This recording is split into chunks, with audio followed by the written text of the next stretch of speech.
کہتے ہیں آپ صلی اللہ علیہ وسلم سر بچا بچا کے بچے مار رہے تھے کنکریاں آپ صلی اللہ علیہ وسلم،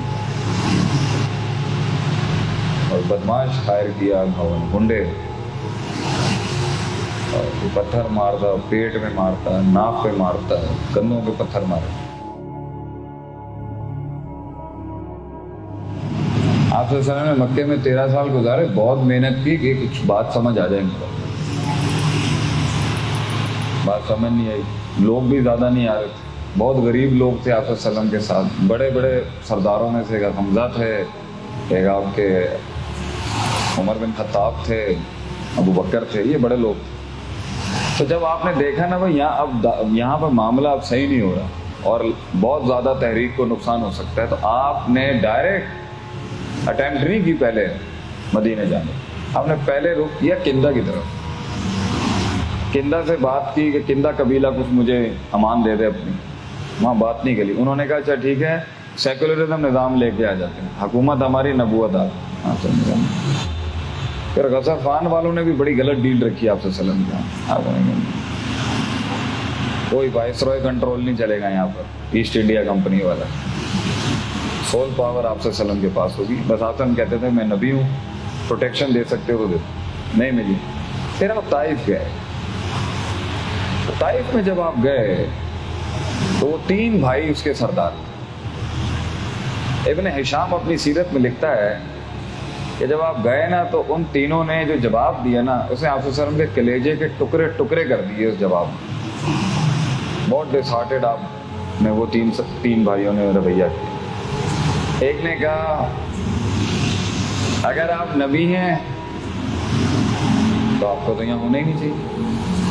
کیونکہ آپ کو تو ضرورت ہی نہیں ہوگی کسی کی، آپ کیا اٹھا کے یہاں کیوں آ گئے آپ؟ دوسرے بھائی نے کہا ہمیں آپ کے بارے میں خبر ملی ہے آپ کے بڑوں سے کہ آپ ٹھیک آدمی نہیں، اور تیسرے نے کہا اگر کچھ اس طرح کا حق ہوگا تمہارے پاس تو ہم خود ہی قائل ہو جائیں گے، تو اب دیکھتے ہیں ہم قائل ہوتے ہیں۔ آپ صلی اللہ علیہ وسلم کو بہت دھچکا لگا ان کی بات کا کہ یار میں قریش کا ہوں، جب بھی پوچھتی میرا خاندان ایک سلسلہ ہے، میں نے آج تک جھوٹ نہیں بولا، تم نے میری امامت کو مطلب۔ آپ جب واپس جا رہے تھے نا تو تینوں بھائیوں نے ایک پورا اسکواڈ تیار کیا، بچوں کا اور کچھ بدماشوں کا، اور کنکریاں ہاتھ میں دے کے گئے ذرا ایسا سبق سکھا کے باہر بھیجنا کہ دوبارہ رخ نہ کرے، مکے والوں کو ایک اچھی خبر بھیج دیں گے ہم قریشیوں کو کہ تمہاری دوستی میں ہم نے تمہارے دشمن کا یہ حال کیا۔ کہتے ہیں آپ صلی اللہ علیہ وسلم سر بچا بچا کے بچے مار رہے تھے کنکریاں آپ صلی اللہ علیہ وسلم، اور بدماش فائر کیا گنڈے، اور پتھر مارتا، پیٹ میں مارتا، ناک پہ مارتا، کندھوں پہ پتھر مارتا۔ ایک ایسی کن پٹی پہ آیا وہ پورا فوارہ ہی نکل گیا۔ Hard day in life, very hard. اچھا آپ وسلم خود اتنے پاک صاف وقار والے، چلنے میں اتنے معتدل، اتنے خوبصورت انسان تھے آپ، تب خونم خون جسم، جو پورا کپڑا پیر خونم خون ہوا تو آپ کی نا تھوڑا سا بلڈ پریشر بھی تو آگے پیچھے ہوا ہوگا نا، خون نکلا ہوگا،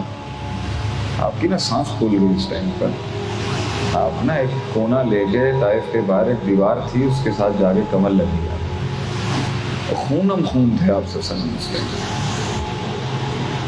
سانس لی، ایک وہاں پر انسان تھا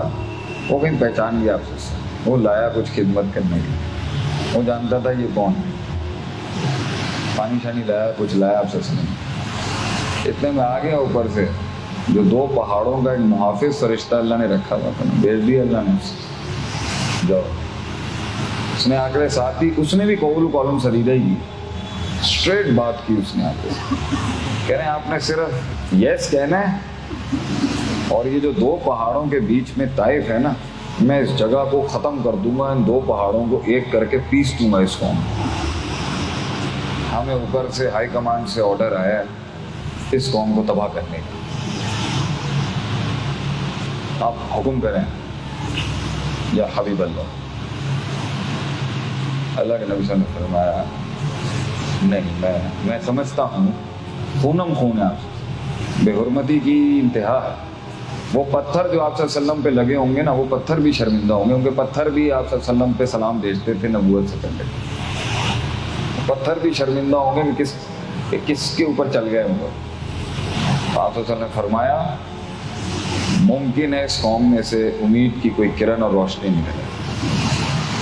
تو طائف اگر آج بچا ہوا ہے اور لوگ وہاں پہ سردی لینے جاتے ہیں نا، تو میرے نبی کی رحمت ہے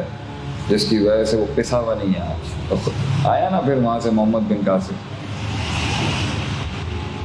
باب الاسلام سندھ میں محمد بن قاسم تھا۔ تو لیڈر جو ہوتا ہے وہ بہت بڑی چیز ہوتی ہے،